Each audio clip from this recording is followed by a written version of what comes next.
Good morning, everyone. Good morning. I see you're all already hit the buffet. I will do that after my talk. Definitely. It looks so good. Thanks for coming out on this beautiful Sunday. So, for the longest time, I wanted to be one of those people who gets up at like 5:30 or 6 in the morning and goes for a run before actually heading out to work, you know? To me, that was the ideal of healthy behavior. I figured that if I could do that, and not just once, but if I could do that and turn it into a routine, I would feel so much healthier and happier. Unfortunately, I am so not a morning person. So, needless to say, it never happened. I'm still working on it.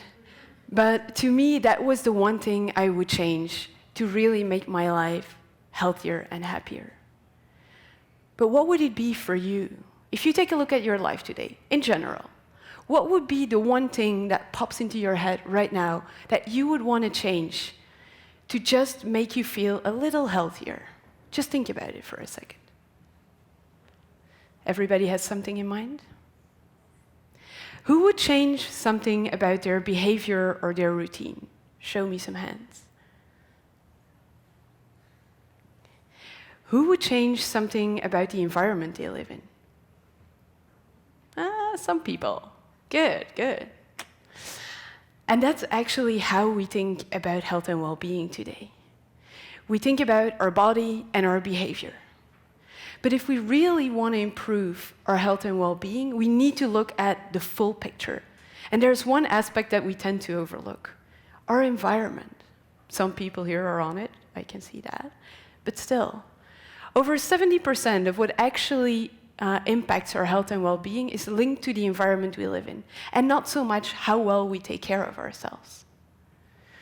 Our health and well-being is a very complex interaction between our body, physical and mental health, our behavior and the socioeconomic context we live in, and the environment we live, work, and play in. So body, behavior, environment.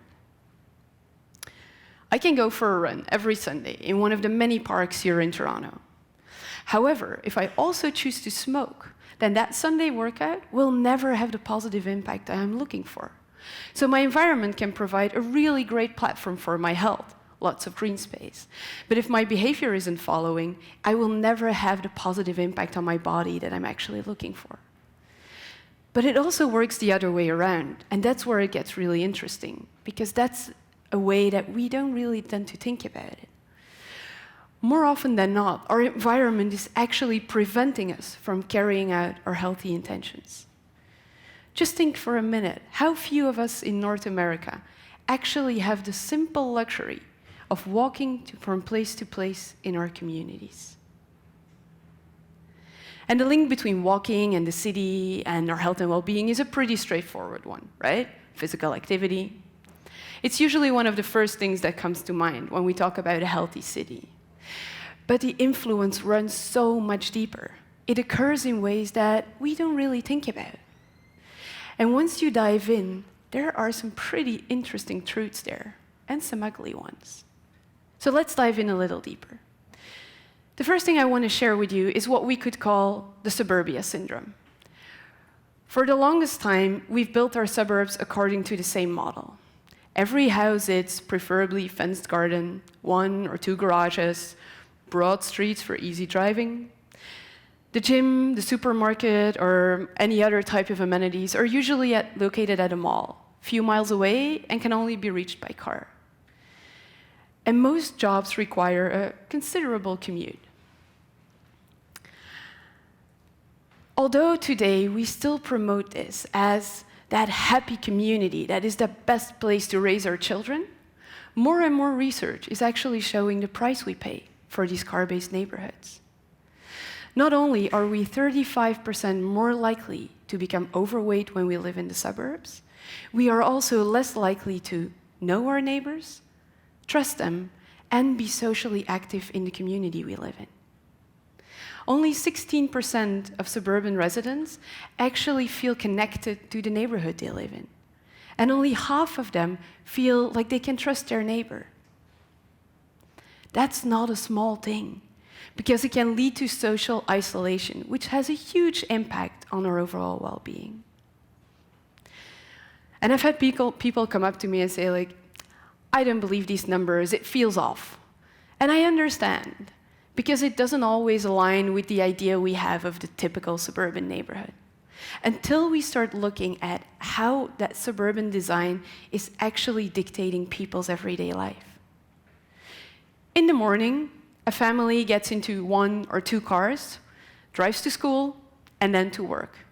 While driving, there is no opportunity for interaction with your neighbors, except from perhaps a quick, hi, good morning, to your next-door neighbor, if they happen to leave at the same time. After work, same routine. Everyone gets into their car, alone, and drives home. Again, no opportunity to randomly meet people and actually get to know who's living in your community. Our suburbs are not designed at all to encourage physical activity and human interaction.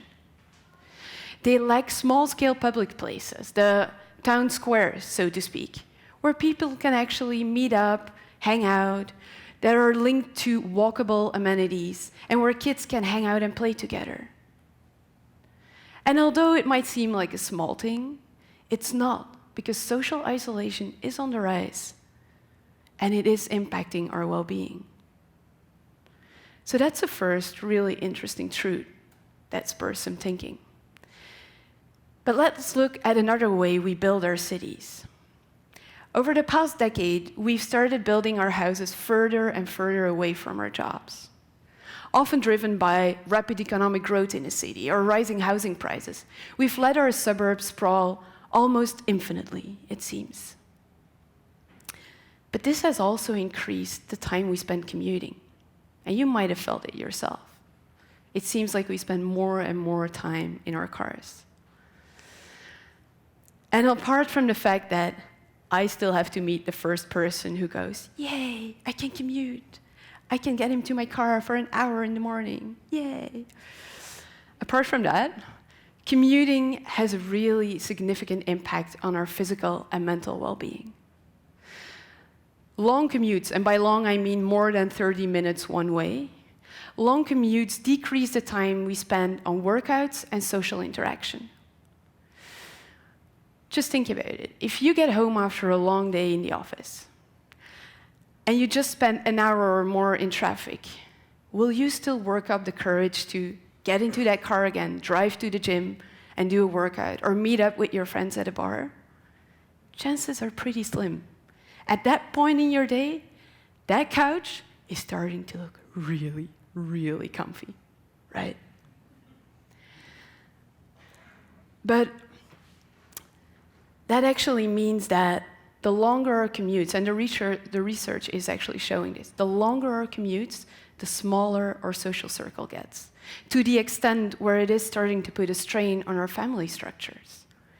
A few years ago, there was this large-scale study that was done in Sweden, where they found that if your commute, one way, is longer than 45 minutes, you have a 40% increased chance of getting a divorce.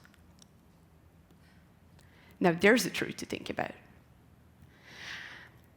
But commuting, and especially long commuting, also causes increased adrenaline levels, which in turn come with a whole set of problems of their own. Heart disease, sleep issues, anxiety, high blood pressure, all of it. So commuting isn't just about time lost stuck in traffic. There's much more to it. On a slightly more positive note, though, because I know it's been a little heavy. On a slightly more positive note, though, if you manage to leave your car at home and you walk or cycle to work in the morning, you will have an increased concentration level that lasts up to 4 hours. That's half a day. That's not a small thing. So any employer looking to boost employee productivity and engagement, employee well-being, might have to take a look at how their people are actually getting to work. I want you to think back for a second to that one thing that you wanted to change to make your life a little healthier and happier. Now that you've heard some of these examples, would you still change the same thing? When I started researching this topic, the link between our built environment and our health and well-being, I quickly realized that the smartest way to improve our health and well-being is by building healthier cities. And I'm not the only one. There is actually a growing movement out there of organizations who are, as we speak, working on creating healthier places for people. And we can all join the movement. We all have a role to play. It doesn't matter if you're an employer looking to boost employee productivity and engagement, or if you're in education, for example, and you're hoping to increase student performance, or if you're working in retail or real estate and you're hoping to reach that well-being focused consumer. The minute we talk about health and well-being, that built environment aspect comes into play. The triangle, remember, body, behavior, environment. So the key question we need to ask ourselves are, what is the behavior that I'm aiming for here? And how would I have to change my environment to actually make sure that it supports or enables that behavior? That's something we should think about. Thank you.